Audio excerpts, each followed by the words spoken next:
मित्रों, स्वागत है आपका डिसिप्लिन थॉट चैनल में।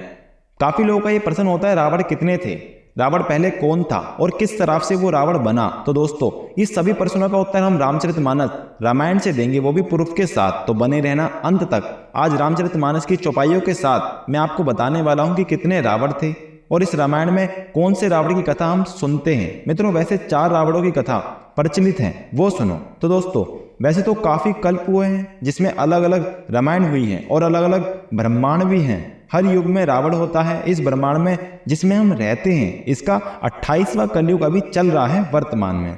तो पहले रावण की बात करते हैं, जो श्री हरि के धाम में वैकुंठ धाम के द्वारपाल थे, जय और विजय। वो सदैव वैकुंठ के द्वार पर खड़े रहते थे। भगवान श्री विष्णु के प्रथम अवतार, सनकादिक अवतार, जो 4 बाल मुनि थे, वो विष्णु के दर्शन करने गए तो जय और विजय ने उन्हें द्वार पर ही रोक दिया और उन बाल मुनि को देखकर हंसने लगे। बड़े जोर जोर से उनको देखकर हंसने लगे। तो उन्होंने श्राप दिया कि तुम राक्षस हो जाओ और 3 जन्मों तक मृत्यु लोक में राक्षस योनि में भटकते रहो।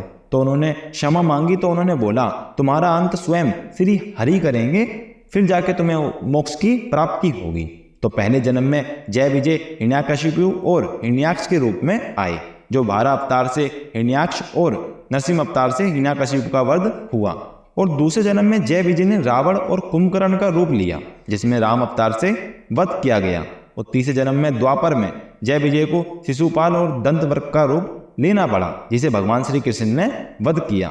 ये मैंने सूक्ष्म में वैकुंठ के द्वारपाल और रावणों की कथा आपको सुना दी। अब शिव जी के 2 गण थे, उनकी कथा सुनो, है ना। नारद जी ने उनको श्राप कैसे दिया, इसकी रामचरितमानस में कुछ वर्णन है, तो वो सुनो।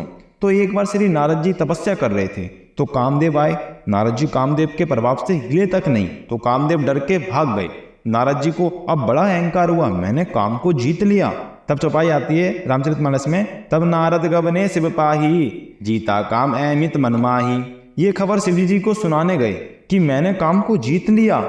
तब शिवजी जी बोले, मुझे बता दिया परंतु श्री हरि को ना बताना। तब नारद जी शिवजी जी की बात को ना मानकर अपनी जीत का डंका बजाने सीधा विष्णु लोक गए। फिर वहां जाकर भगवान से वो बोले, क्या बोले वो देखते हैं। कामचरित नारद सब भासे, यद्यपि प्रथम बर जी शिव राखे, अति प्रचंड रघुपति के माया, जेहि नमो अस को जग जाया।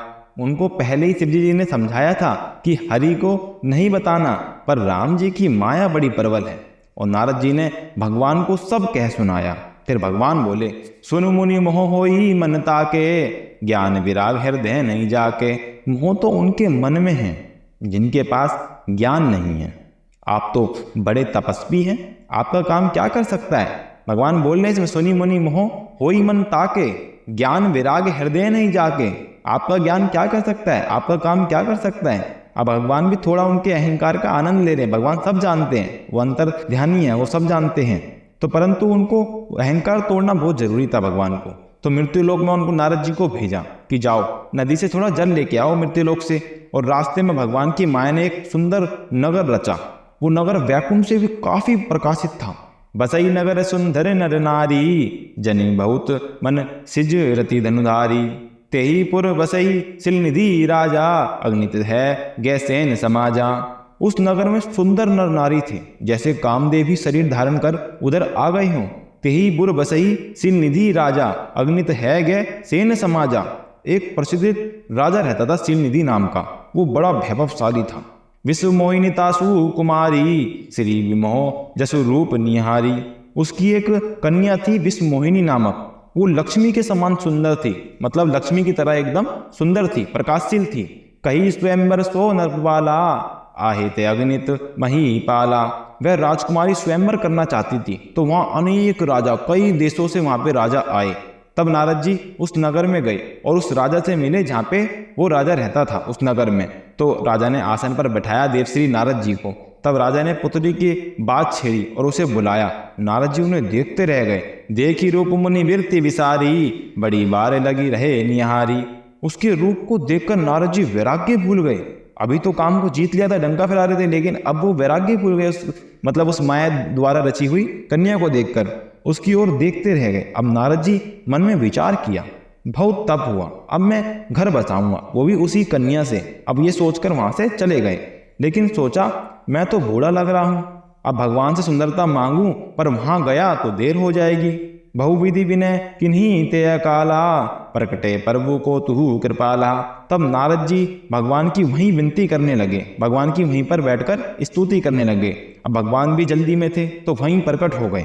अब भगवान अति आरती कही कथा सुनाई, करहु कृपा करी हो सहाई। अब भगवान को सारी कथा सुनाई, अति आरती कही कथा सुनाई। जो विश्व मोहिनी के वहां पे नगर में जो भी हुआ सब कुछ भगवान को सुनाया। हालांकि भगवान सब जानते थे पहले। फिर आपन रूप देहि प्रभु मोही, आन भांति नहीं पाओ ओही। अपना भगवान मुझे अपना रूप दे दो। नारद जी ने दीन होकर कहा, प्रभु अपना रूप कुछ समय के लिए मुझे दे दो, वरना वो उस कन्या से मेरा विवाह नहीं होगा। अब भगवान भी अब मन ही मन हंसकर बोले, एव मस्तु, ऐसा ही हो। फिर वहां से अंतर ध्यान हो गए, फिर वहां से चले गए। अब भगवान ने अपना रूप तो दिया, लेकिन अपना रूप बंदर का रूप दिया। अब नारद जी बंदर के रूप में, लेकिन ये सिर्फ एक लीला थी। मतलब सबको नारद जी दिखाई दे रहे थे, लेकिन वो असल में सिर्फ जो विश्व मोहिनी थी उसको ही सिर्फ बंदर दिखाई दे रहे थे। और वहां पे शिव के दो गण भी थे और उनको भी बंदर दिखाई दे रहे थे, और विश्व मोहिनी को भी वो बंदर दिखाई दे रहे थे। बाकी सबको नारद दिखाई दे रहे थे, बाकी सबको। ये एक माया थी। ते बैठे महिष गण दोहु, विपर वेश गति लखई न कोहु। नारद जी के बगल में शिव के 2 गण थे, ब्राह्मण के वेश बदल के रह रहे थे। वो सारी लीला देख रहे थे। उनको शिव जी ने ही भेजा था ये सारी लीला देखने के लिए। अब नारद जी सोचे, मेरे से सुंदर कौन है, मेरे पास तो श्री हरि का रूप है, अब तो विश्व मोहिनी मुझे ही जयमाला पहनाएगी, ऐसा सोचकर वो चले गए। लेकिन ऐसा हुआ नहीं वहां पर। अब जो 2 गण बैठे थे वो खूब उनकी तारीफ करी भर भर के, तुमसे अच्छा तो कोई राजा है ही नहीं। लेकिन विश्व मोहिनी आई माला पहनाने के लिए, बड़ी अच्छी लीला हुई वहां पर। नारद जी इस तरफ बैठे हुए, विश्व मोहिनी इस तरफ आई माला पहनाने के लिए। देखा अरे तो बंदर है, फिर उस तरफ चले गई। फिर नारद जी उठकर फिर दोबारा उस तरफ चले गए जहाँ पे वो कन्या गई। तो ऐसे चलता रहा। अब नारद जी परेशान हो गए। अब नारद जी बड़े क्रोधित हुए कि ये क्या हो रहा है। अब वहां पे तुरंत श्री हरि प्रकट हुए। फिर उस विश्व मोहिनी ने माला श्री हरि को पहना दी।